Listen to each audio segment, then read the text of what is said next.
Hi, my name is Jim Hourigan. I am the CEO of CannaCraft, one of the leading cannabis companies in California, and you are listening to Professionally Cannabis. Welcome to the show. Glad that you're here. Where do they go, the smoke rings I blow each night? Oh, hello, listener, and welcome back to the Professionally Cannabis Podcast.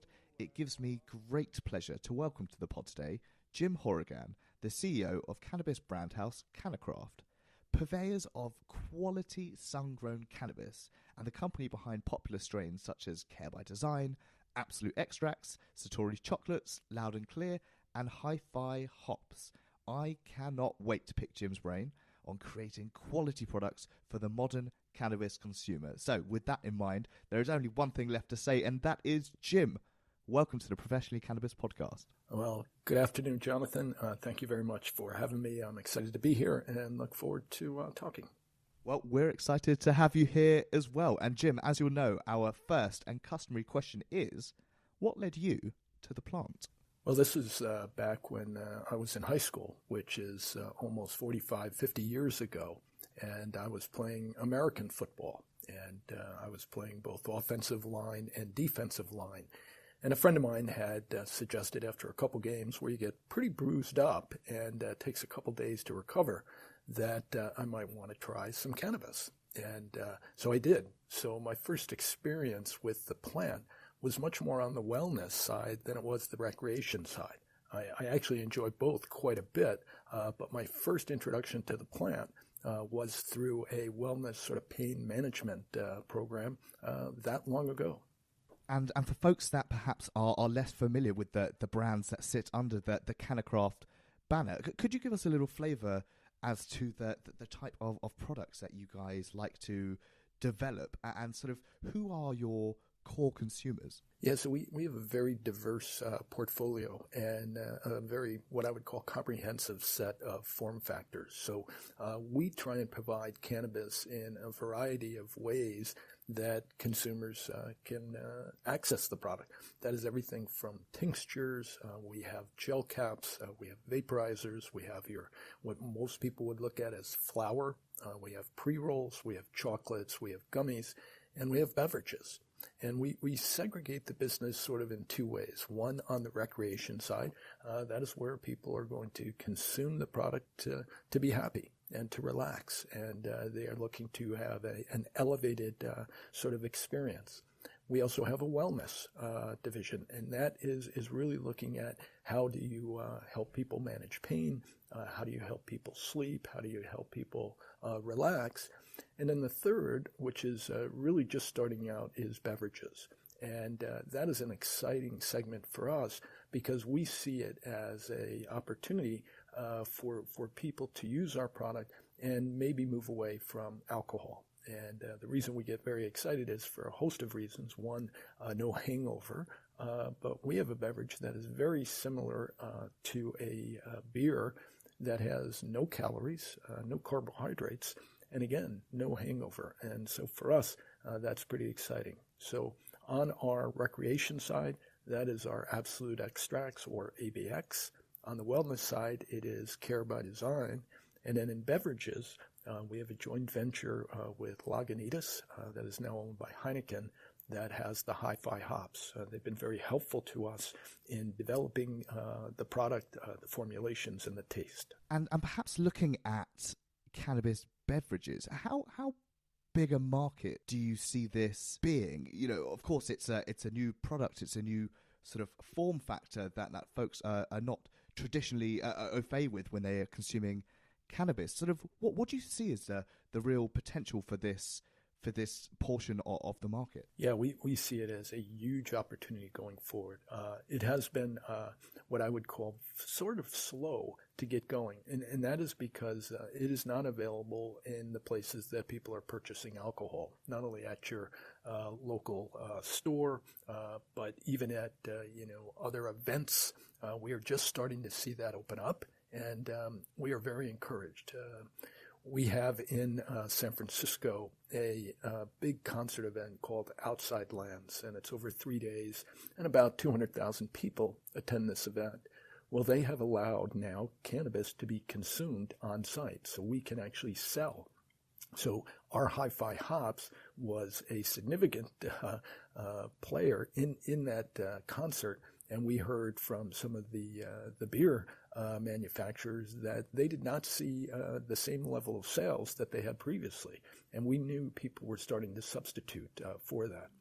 The other thing we see is that you can do a microdose product, so you could have a product that has a sort of lower level of THC, so you're not getting the psychoactivity of, say, you would from 10 or more milligrams of THC. So you could have 2 or 3 of these in a social setting without getting a lot of a little psychoactivity going. So for us, we see it as a big market. It's still going to take some time to really get going.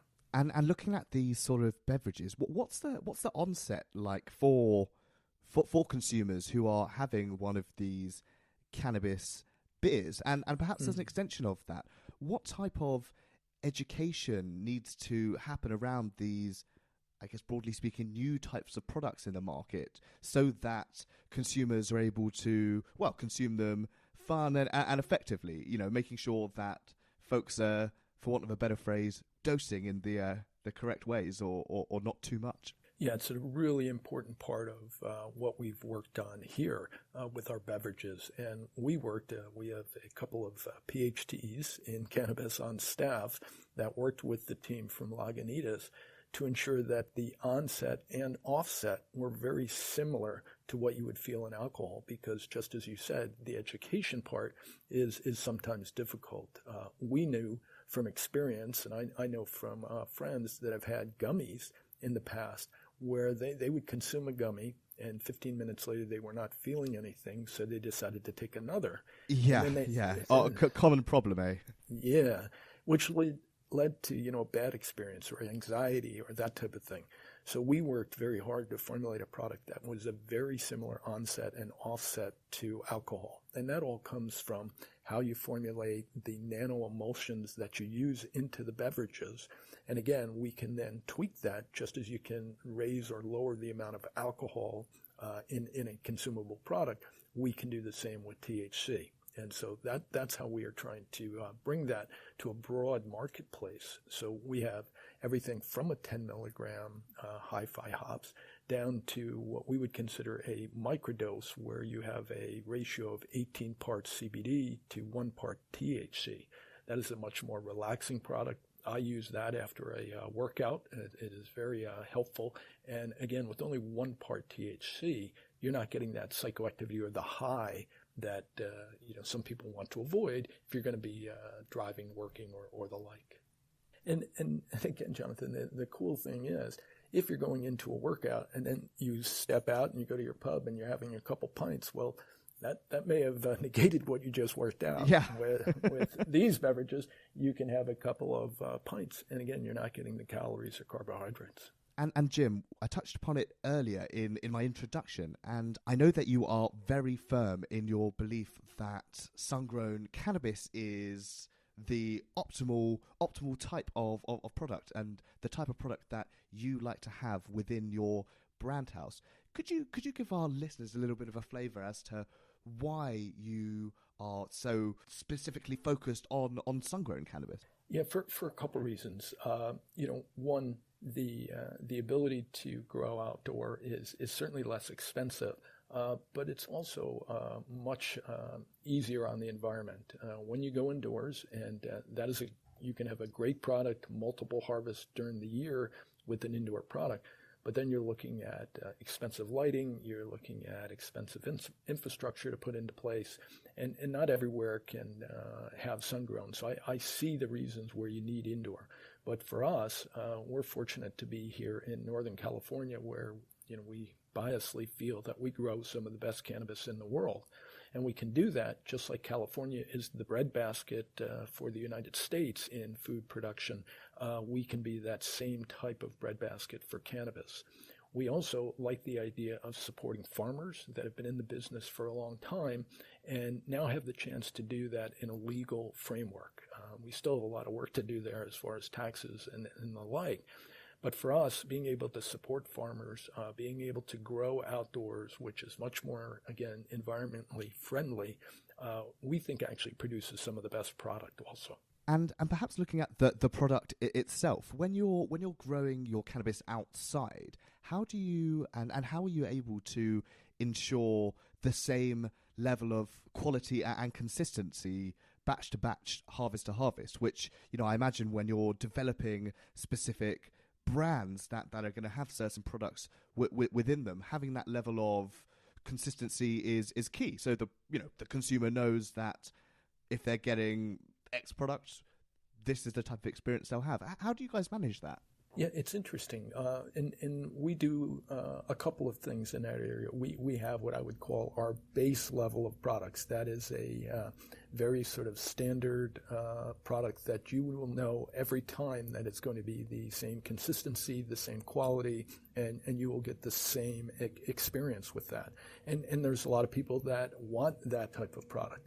On the other side, there is the consumer that likes a variety of products, that likes to try different strains, different levels of THC, and so we provide a variety of those. And those are more in and out. So they'll come into a store, they'll sell out, and then you will have another strain the next week that comes in.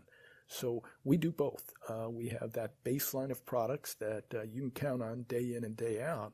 And then we have sort of this rotating variety of different strains that will provide different experiences. And perhaps looking at some of the environmental factors around sun-grown cannabis. Of course, in terms of the impact on the environment, much better than indoors. However, I imagine you are far more susceptible to the elements getting in the way and impacting upon your crop and your harvest.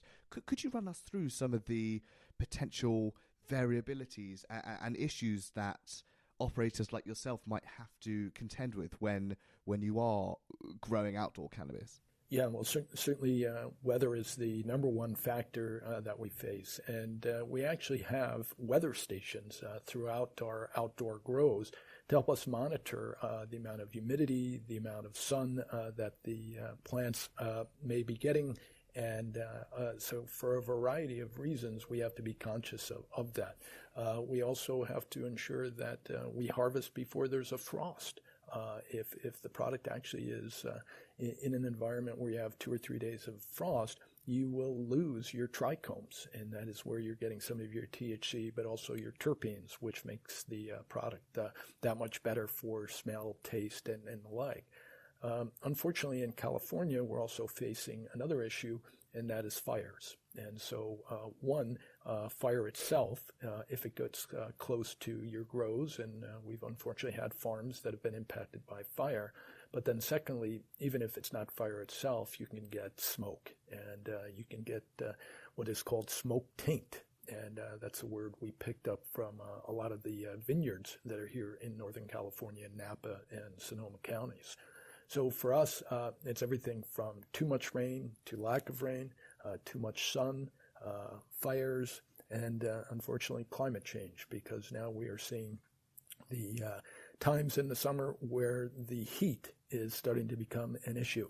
And so for us, even outdoors, we have to start thinking about do we look at some sort of stretching some fabric over some of the fields to sort of mitigate some of those issues. So outdoor is, even though it seems maybe easier than indoor, you still have a host of challenges to overcome. And perhaps building on that, when you're looking at things like the fires that do occur in the area and the smoke taint that might occur, or perhaps issues with the water that is contaminated water and things of that sort, how are you guys able to address and negate these issues so that your harvest and your crop isn't devastated if these sort of environmental factors are occurring around the area? Yeah, so we are very particular on where we grow. And so we've looked at those types of challenges that are coming. And so we have found with the acres that we're growing on that we've tried to de-risk it as much as possible. So it's in a lower level, not so much in the hills, to avoid some of the smoke or fires that may occur. And then we're also looking to be a little bit north. So our grows are about an hour north of where our headquarters is, which again is about an hour north of San Francisco. And you get a desert, almost desert-like environment. So you get the cool nights and the warm days. We just got to be careful that warm days don't become overly hot days. So we look very carefully on where we're going to grow, and then we watch the weather very carefully.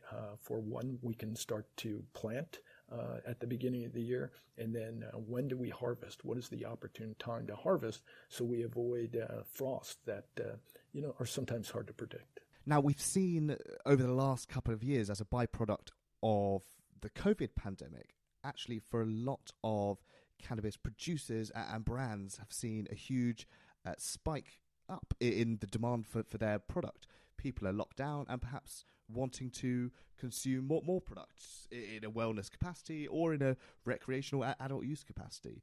Now, when your operations are fully outdoor and you have sun-grown cannabis for all of your products, obviously that means you have a sort of a finite amount of land and a finite amount of harvest that you're able to cultivate in a year. With those factors considered, how does an organization such as CannaCraft respond to spikes in consumer demand? Are you able to respond to that uptake in demand for your products quickly, or is it a sort of, you've got to accept that there's going to be a little bit of a bedding in period as you're able to acquire more land? How do you guys respond to it? Yeah, for us, it would be very difficult to respond quickly to changes of demand during a season. So, season to season, we increase the acreage that we will have available, and we look at that every year. But in season, if we're seeing those demand spikes, we will go out on the spot market to farms that have product available, and we will purchase through them. Secondly, because most of our products are what I would call manufactured products, that is where we take our sun-grown cannabis, we extract that through a variety of methodologies, whether it's CO2, butane, ethanol, hydrocarbon extraction. We then turn that into a cannabis oil. That is the baseline formulation for all of our products, from vaporizers to gummies to our beverages. So we are a little bit insulated in that way that we can use our oil, and that is much easier to extract and store. Flour is much more fragile. That is something that will quickly deteriorate if not kept in a sort of a frozen type of state. And perhaps keeping on that theme of consumer demand, how have you seen this change, develop and evolve in the last 2 years that we've seen? Again, a COVID-affected 2 years that we've lived through. How have you seen consumer demand change, and in what way do you expect it to continue to evolve? Yeah, I think the biggest thing that we saw was we did see an increase in consumer usage of cannabis, which was always encouraging. We also were fortunate that cannabis and our dispensary customers were deemed as essential. So they have stayed open throughout COVID. We didn't have any of the shutdowns that other industries had to work through. What we did see is an incredible amount of delivery come online, and that was through pure delivery companies. But most of our dispensary customers put on delivery around their shops, a sort of limited geographic reach. We know some stores that actually went dark, and during COVID, even though they could open, they decided not to. And what they did is they set up delivery. So for us, it was very important now that we were on everybody's online menu. We had to make sure that all our images were up to date, and worked hard on that because we knew that more and more customers were buying and making decisions online. And even after some of the COVID restrictions have come down a little bit, we're still seeing that. So probably similar to many other industries, consumers are learning, educating themselves about cannabis online, and then making a purchase decision, whether that's then delivered, it's picked up curbside, or they actually go into the store and make that purchase. More and more of that that purchase decision is done online. And with consumers now doing a lot more of their research and purchasing products online, what does that mean for a company like yours? How do you have to change the way in which your products are positioned so that they are equally as competitive as they might be in a store? I guess you go down to a dispensary, there might be a finite amount of products that a consumer can pick from.